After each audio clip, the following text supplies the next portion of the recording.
Hey there. This is a reply to TDI swaps. Just this whole channel. I figured you guys might like to see this one too. So this is my TDI swap.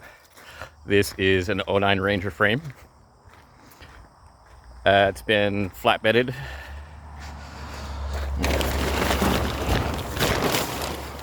Grafted in rear panel onto a 1981 Cabrio. The fender lineup will be dealt with later. I know it looks like shit. Okay, so we got some Jeep lights. We got underneath here. So we have Ranger airbox. Ranger AC is there. We put a plate in to run the accessory belt. That is a proxy sensor from like an automation robot to look at the basically fuel pump pulley. It looks at the bolt and sees that as a signal. Don't worry about that. It is an mtdi.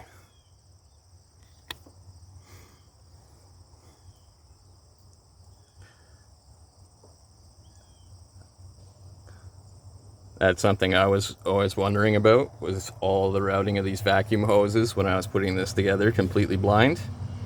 How I'm running the VNT is currently I just have it jacked in the middle.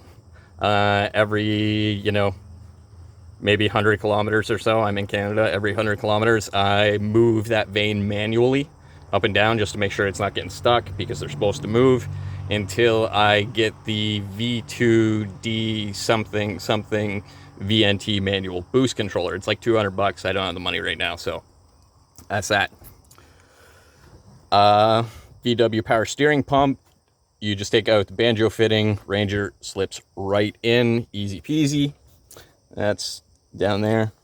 The lines are very jacked up. Okay, out front we have the intercooler, which is giant. It's basically the entirety of the grill, everything. I completely maximized it. We're running the Ranger Rad. I know there's a constant pressure clamp on there, and I don't know, I need to take it off, but whatever, stuff happens.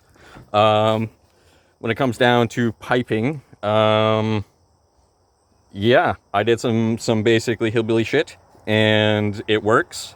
Basically, the openings are to 3-inch on the intercooler, but everything is just piped down.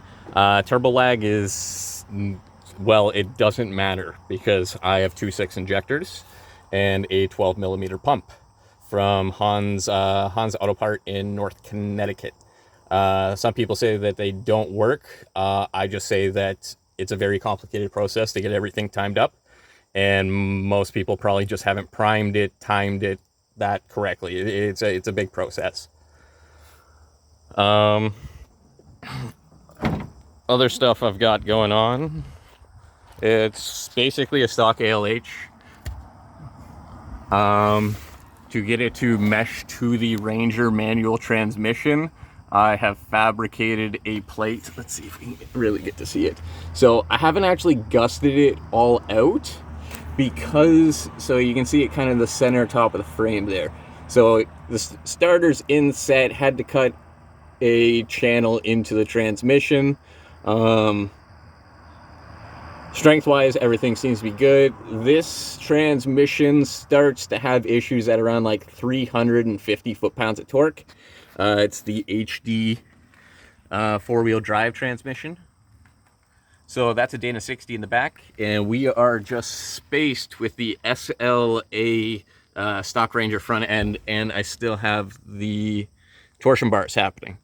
Eventually, we're going to go with a fully fabricated long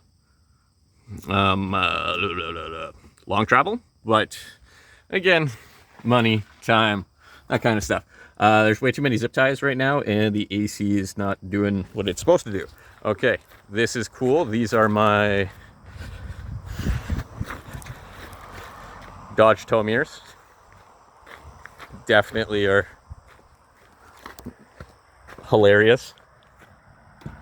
give you lots of vision. Inside the cab, this is what we got going on right now. We mounted the battery in here. It's going to be able to go behind the seat. We're partially caged. We need to add in a couple more bars here and there, but we got the essential stuff to get it actually in and mounted. And again, because money, time, stuff like that. Starter, disconnect, cool ass, ignition, blah, blah, blah. So it's basically like hot wired. You know, flip some switches, hit some buttons, and the darn thing starts. I won't tell you my start procedure, but you know, if you know enough about cars, you just look at that and you know what to do anyways. It has shaved door handles with electric lockers. So basically, you know, that's why that thing's there, because, you know, just in case the battery goes flat while I'm not in it, getting into it's going to be kind of a bitch, but we all know those things, they ain't stopping anybody. But yeah, kind of a cool thing. Nobody's going to be able to, they're going to walk up to it, and even if they want to just open up the door handle, they won't even know how to do it, because it's a hidden, it's a hidden button. It's not hooked up on this side right now. So, you know, bam, bam, bam. All right, anyways, mtdi swap. This is what I got. So, 3-inch, 30 by 13, or I think 31 by 13 intercooler. All kinds of stock cooling stuff. Oh,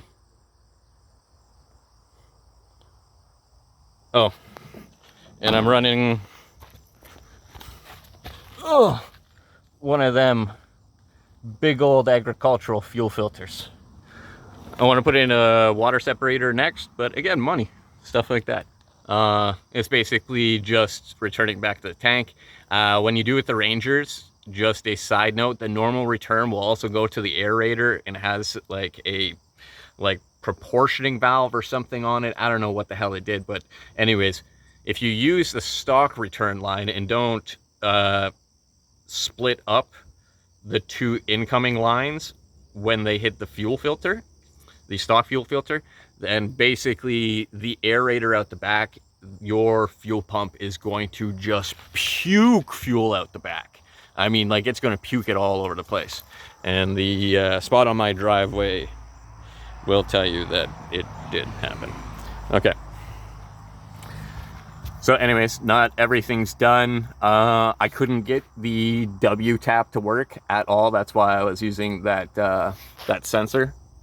Like, I did take a W tap in there, but it just did not work. Would just give me a crazy signal that was way too high for the glow shift tach to work.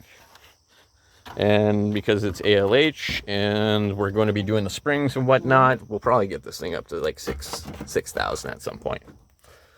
But she floats right now probably around like 56, 57. I got her to float a little bit once. It was bad. Yeah. Like backup camera, stuff like that. Got the full HUD unit. Yeah. Right. So coolest thing, convertible target top. But we're not going to take it off right now because it's kind of, well, I just don't want to do it right now. But you guys get the point. It comes off. Convertible. ALH. So far when I drive it around, everybody thinks it's an old Hilux. And then car guys just go, what the hell is that?